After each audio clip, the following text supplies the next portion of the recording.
के मुद्दे पर क्या कहेंगे आप?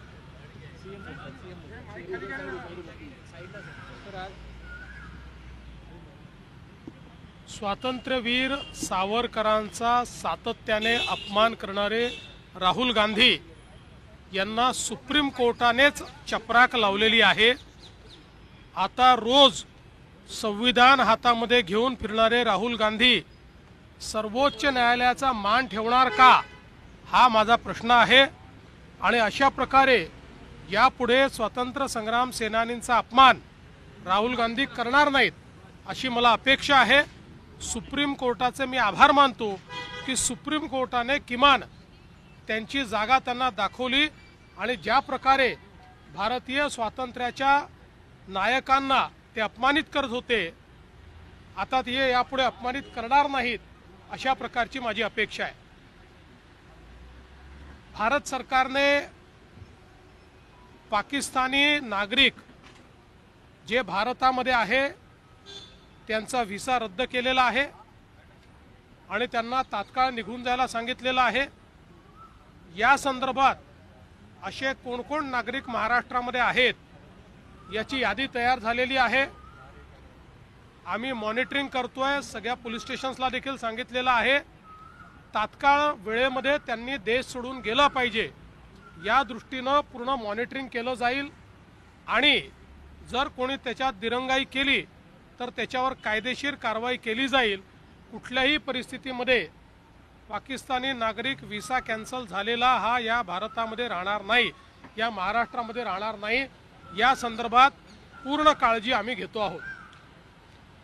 आज सुप्रीम कोर्ट ने स्वातंत्र्यवीर सावरकर जी का अपमान करने वाले श्रीमान राहुल गांधी को जिस प्रकार से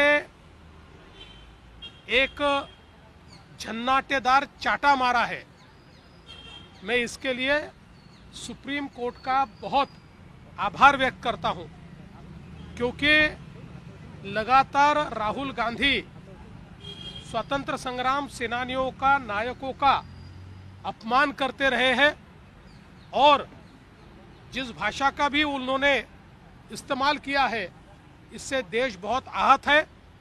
मैं अपेक्षा करता हूं कि लाल संविधान लेकर घूमने वाले राहुल गांधी अब कम से कम सुप्रीम कोर्ट के आदेश का पालन करेंगे और स्वातंत्र्यवीर सावरकर के खिलाफ ये जो उल्टी सीधी बातें वो करते हैं वो करना बंद करेंगे। भारत सरकार ने पाकिस्तानी नागरिक जो भारत में आए हुए हैं उनका वीज़ा रद्द करने का निर्णय किया है। हमने तुरंत उनकी लिस्ट प्राप्त की है। महाराष्ट्र में उनको आइडेंटिफाई किया जा रहा है। पुलिस स्टेशंस को भी इत्तला दी गई है। कोई भी नागरिक पाकिस्तानी वीज़ा लेकर 48 घंटे से ज़्यादा महाराष्ट्र में न रुके, इस दृष्टि से हमने प्रयास शुरू किए हैं और हम पूरी तरीके से मॉनिटरिंग करेंगे, उनको बाहर निकालेंगे। जो लोग ओवरस्टे करेंगे उनके ऊपर कानूनी कार्रवाई की जाएगी। सर, इस बारे में अमित शाह से आपकी बात हुई कि अमित शाह ने आपको फोन करके इस बारे में कुछ जानकारी? देखिए, सम्माननीय गृह मंत्री जी से इस संदर्भ में मेरी पूरी चर्चा हुई है। इसके बारे में गृह मंत्री जी से हमने पूरा मार्गदर्शन लिया है और उसी के अनुरूप ये कार्रवाई होगी। सर, काश्मीरी पर्यटकांच्या दृष्टीने अबीर गुलाल रिलीज होने वाली, क्या भारत में रिलीज, मुंबई महाराष्ट्र में रिलीज होने देंगे आप? क्यों क्या? पाकिस्तानी एक्टर है सर। देखिए, पाकिस्तानी एक्टर या पाकिस्तानी प्लेयर, इनके प्रति हमारे मन में कोई सिंपत्ती नाही आहे। सर, काश्मीरमधल्या ज्या पर्यटकांचं आपलं सगळे मदत कार्य सुरू आहे त्याची एक आज विमान सुद्धा येते, 232 प्रवाशांना घेऊन येते।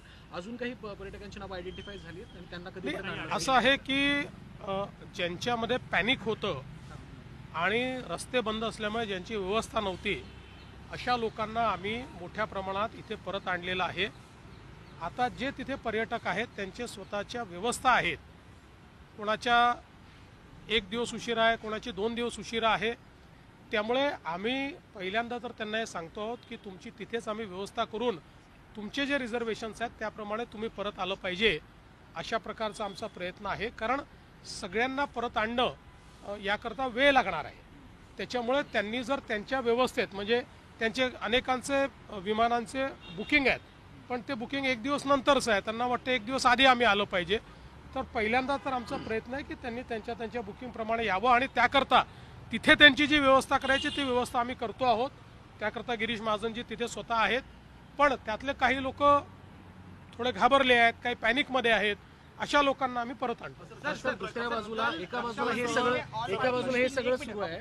कल रक्षा मंत्री जी ने ऑल पार्टी मीटिंग ली, लेकिन इतने संवेदनशील मुद्दे में भी उबाटा मौजूद नहीं रही, उस पर आप क्या कहेंगे?